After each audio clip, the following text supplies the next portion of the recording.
Olá, meu amigo, minha amiga, tudo bem com vocês? Espero que sim. Hoje é dia 13 de maio, uma quinta-feira, 13 de maio, dia da libertação dos escravos. A gente aprende isso na escola, né? Na aula de história. Pois é, 13 de maio, Princesa Isabel, Lei Áurea e a libertação oficial da escravatura em nosso país. Pois é, uma página muito triste que maculou mais de 200 anos de escravidão.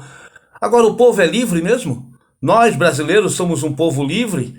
Temos dignidade, temos liberdade de pensamento, de ação? Temos? Será que somos independentes de outros países? Até que ponto o povo brasileiro tem liberdade? Será que ainda não estamos acorrentados aos interesses da classe dominante, da classe patronal? Será que a gente não está ainda na senzala brasileira? Pensem nisso, porque aqui nós refletimos. Será que você é livre totalmente? Até que ponto você pode cantar liberdade, liberdade, abra as asas sobre nós? Dia 13 de maio, Lei Áurea, libertação dos escravos. Vamos nos libertar. Bom, gente, olha, de antemão já vou falando para você ficar com a gente aqui nesta página, porque ela também é sua, página Vote, então vem com a gente, ok? Olha, vamos falar sobre a CPI que está pegando fogo lá em Brasília. Ontem foi terrível, terrível, né? Vamos falar também sobre o desmonte das instituições. Já tem faculdade universidade antiga, tradicional, que diz que já não tem como se sustentar. Vamos falar sobre a flexibilização das leis ambientais, na contramão daquilo que Bolsonaro diz que vai fazer para acabar com o desmatamento, reduzir o desmatamento, a emissão de carbono. Pois é, na contramão disso as leis vão no sentido contrário. Tudo isso nós vamos refletir aqui, porque aqui, você sabe, nós colocamos o dedo na ferida. Bom, antes de mais nada, vou reforçar o convite, né? Dá seu like, reflita com a gente, vem até o final, tá bom? Vamos lá, dá seu like, é muito importante para alavancar. Eu preciso que você entre na página Vote, V-O-O-T-I. Então, vem conosco, inscreva-se, traz mais gente para nossa família. Afinal de contas, a página também é sua. Ontem, antes de mais nada, os números da pandemia. Nas últimas 24 horas, 2.545 mortes no Brasil. Já totalizamos 428.256 pessoas que perderam a vida desde o início da pandemia em nosso país. Então, muita gente, uma verdadeira tristeza nos corações dos brasileiros. E a CPI continua a investigação lá em Brasília, tá? Continua investigando e ontem pegou fogo. Ontem foi o dia de ser ouvido o Fábio Van Guarden, ele que é o ex-ministro das Comunicações Sociais do governo Bolsonaro. O ano passado ele fez parte da equipe do governo federal e nas suas entrevistas lá ele confirmou, o destaque maior, que ele confirmou que o governo, ano passado, recebeu sim cartas, convites, recebeu da Pfizer, e ficou mais de 2 meses praticamente sem responder. Imaginem, sem nem se dar o trabalho de responder aos representantes da Pfizer, que estavam oferecendo na época cerca de 70 milhões de doses da Pfizer, para já contratar e começar a entregar até o final do ano passado. Já poderíamos estar vacinando grande parcela da população brasileira. Mas o governo Bolsonaro não se deu o trabalho de responder. Demorou mais de 2 meses para dar a resposta à Pfizer, a empresa que produz vacina. Essa é só uma das questões que foram levantadas. Agora, depois disso, ele, segundo o que ficou comprovado, inclusive durante a CPI, houve uma série de mentiras por parte do Fábio Van Guarden. Ele deixou de responder muitas coisas, protegeu muito o governo federal, porque ele é bolsonarista, todo mundo sabe disso, né? Não é segredo para ninguém. Ele fez campanha, ele é Bolsonaro e está sempre com a família Bolsonaro, ele é amigo da família, tá? E defendeu com unhas e dentes que o governo não teria responsabilidade nenhuma, mas os documentos desmentem ele. As próprias declarações dele, a revista Veja, desmentem ele. Ele chegou a insinuar, a colocar com clareza na entrevista que ele deu recentemente à revista Veja, e este foi o motivo da sua convocação para depor na CPI, que o Ministério da Saúde foi incompetente. Por isso que nós estamos nessa deficiência na vacinação da população brasileira. Tá? A incompetência do próprio ministro, inclusive o Pazuello. Ele não chegou a citar, mas falou a equipe. Então quem comandava a equipe? Era o Pazuello. E também obedecia a ordens diretas de quem? Do presidente da República. Bom, mas aí os documentos, as declarações, as gravações desmentiram. E ele mentiu descaradamente, podendo ser preso. E foi o que o senador e relator da CPI, o Renan Calheiros, advertiu e até ameaçou. Falou, eu vou solicitar sua prisão. Coisa que o presidente da comissão, da CPI, negou. Ele falou, não, nós vamos encaminhar para o Ministério Público. E assim vai acontecer. Tá? Agora vai caber ao Ministério Público investigar e de repente até encaminhar um procedimento de punição ao Fábio Van Guarden. E o senador Renan Calheiros ameaçou sim de prendê-lo por estar mentindo perante o Brasil, inclusive na CPI. E pasmem os senhores, aí que começam as questões que eu vou chamar a atenção. O senador Flávio Bolsonaro, filho do presidente da República, que não é integrante da CPI, mas é senador e estava lá no ambiente, pediu a voz e desacatou de forma desaforada e ameaçadora, inclusive, o relator da CPI. Sabe, ele foi ali para insultar, para desmoralizar os trabalhos da CPI, começando pelo relator. E ele chegou a falar que seria um absurdo uma pessoa de bem como o Fábio Van Guarden, o que estava depondo lá, ser ameaçado de prisão por um vagabundo, chamando o Renan Calheiros de vagabundo. Sabe, um total desrespeito.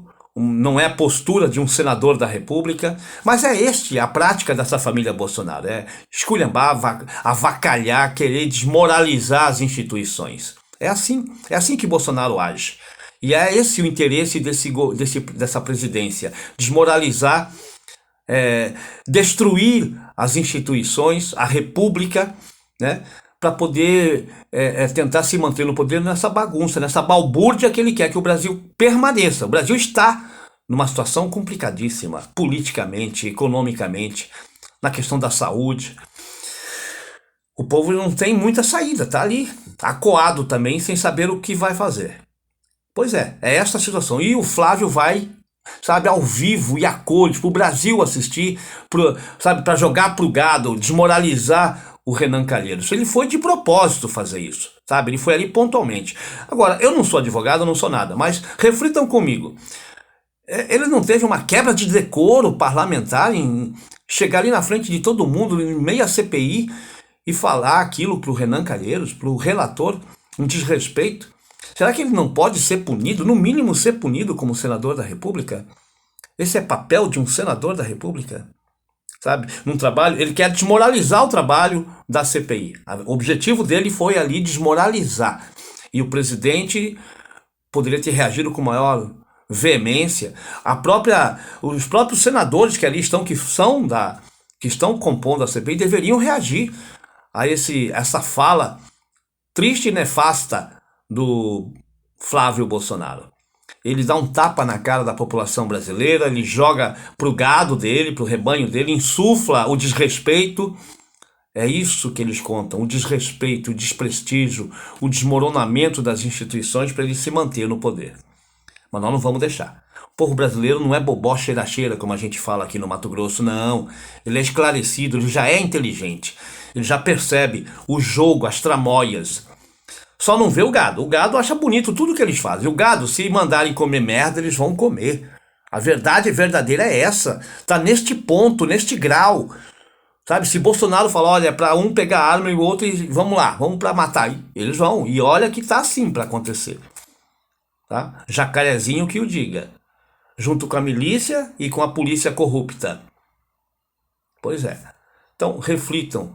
O grau que aconteceu, o grau de insulto à população brasileira, o desrespeito de um senador da República, filho do presidente da República, que invade, entre aspas, esse invade, né? Entra no ambiente da CPI e desmoraliza o relator, um senador que estava cumprindo o seu trabalho. né? Estava ali trabalhando honestamente, fazendo a coisa que teria que ser feita mesmo, que é colocar o Fábio Van Garden no seu lugar e alertá-lo para que ele poderia sim sair dali preso. Só não saiu porque o presidente passou panos, né? Contemporizou o presidente da CPI, presidente. Bom, mudando de assunto, mudando não, vamos continuar no mesmo assunto. Hoje, quem vai lá são os diretores, o principal diretor, o gerente-geral da Pfizer da América Latina, o Carlos Murilo. E vai ter muito a falar. Como é que foi o procedimento com relação à Pfizer no governo federal, o ano passado, né? Como é que o Bolsonaro recebeu as propostas da empresa que produz vacina. Vamos acompanhar hoje. Hoje é importante o depoimento de Carlos Murilo, gerente geral da Pfizer na América Latina. Vamos acompanhar. Bom, gente, o desmonte das instituições públicas é aquilo que eu falei, a balbúrdia, sabe, desmoralizar, acabar com a coisa pública é o que é o objetivo desse presidente da República, o Bolsonaro, junto com o Paulo Guedes, que direciona tudo para a economia, para beneficiar as instituições financeiras, bancos, bancários e empresários, milionários, e o povo sabe, que precisa do Estado fica à míngua. A começar pelo benefício que eles estão dando de 150, 250 reais para a população enfrentar a pandemia, que é uma migalha. Uma migalha. Tá? Mas 3 bilhões para o orçamento secreto, para o orçamento paralelo, eles têm. Mas para dar para a família carente, para ajudar no combate à pandemia, é 200 reais, 250 reais para a família comer. Mas 3 bilhões para deputado, para se manter no poder, o orçamento paralelo, isso tem. Isso tem. Está quebrado o Estado? Está quebrado o país? 3 bilhões do orçamento paralelo. Enquanto isso, as instituições estão quebrando, porque o orçamento da educação, por exemplo, caiu 30 e poucos % do ano passado para este ano. E as universidades federais estão de pires na mão, já estão quebradas. A Universidade Federal do Rio de Janeiro anunciou que vai fechar. Não tem como continuar trabalhando, não tem dinheiro, não vai ter dinheiro para pagar energia, água, os serviços essenciais, vai fechar tudo. Não tem como manter pesquisa, não tem tecnologia, o ensino na própria universidade. A mais tradicional, a mais antiga universidade do Brasil, a Universidade do Rio de Janeiro, está quebrada. Está quebrando por conta deste governo, que quer exatamente isso. Ele quer isso. Então, reflitam mais uma. Para finalizar, meio ambiente, a questão ambiental. Na contramão daquilo que o Bolsonaro diz, que o Supremo Tribunal Federal me deixou de mãos atadas porque passou para os governos estaduais e municipais o combate à pandemia, eu não posso fazer nada, só passo dinheiro. Não faço. Pois é, isso ele fala com relação ao combate à pandemia, se eximindo da responsabilidade, que não é verdade, ele está mentindo. Mas na questão ambiental, ele alega nessas leis que estão sendo encaminhadas para uma nova legislação encaminhada para o Congresso Nacional, que está sendo discutida, e olha, muita gente rebatendo, tá? Pessoas especialistas, ex-ministros ambientais do Brasil, de vários governos, não é só de esquerda, não, de direita, entendeu? De centro, também são contrários, porque flexibiliza, faz com que os municípios e os governos que vão autorizar, vão verificar a questão ambiental, sabe? Quer dizer, para o meio ambiente, para poder facilitar as tramóias, né, nos estados, eles querem que eles tenham autonomia, os estados, e aí o governo federal apoia na questão de saber se tem que ter lockdown ou não para combater a pandemia. Aí não, aí ele quer dominar para fazer a imunidade de rebanho, como ele fala, né? Não ter que fechar nada, todo mundo se contamina e morre quem tem que morrer. Ele não vai preservar vidas no meio ambiente, na contramão do que ele prega. Pois é, está tramitando. E se passar essa lei do jeito que está, vai ser uma tragédia ambiental. E o mundo está de olho. O mundo está de olho, já vai reagir. Já vai, eu estou avisando, sabe? A Europa, os Estados Unidos, a Ásia, não vai mais comprar commodities do Brasil desse jeito. Não vai. Não vai comprar grãos, não vai comprar carne. E quem vai sofrer é o povo brasileiro também, na economia, além dos prejuízos ambientais. Tem gente que me chama de retardado, porque tem árvore sobrando no Amazonas. Teve um cara que fez um comentário desse jeito. Pois é. E a gente não vai preservar. Não vai. Tem gente de todo tipo. Mas eu conto com vocês refletindo com a gente. Tá? Vem. Vote, V-O-O-T-I. Dá seu like, não custa nada e impulsiona a nossa página. Reflita as coisas que nós discutimos hoje aqui. Um abraço, até a próxima.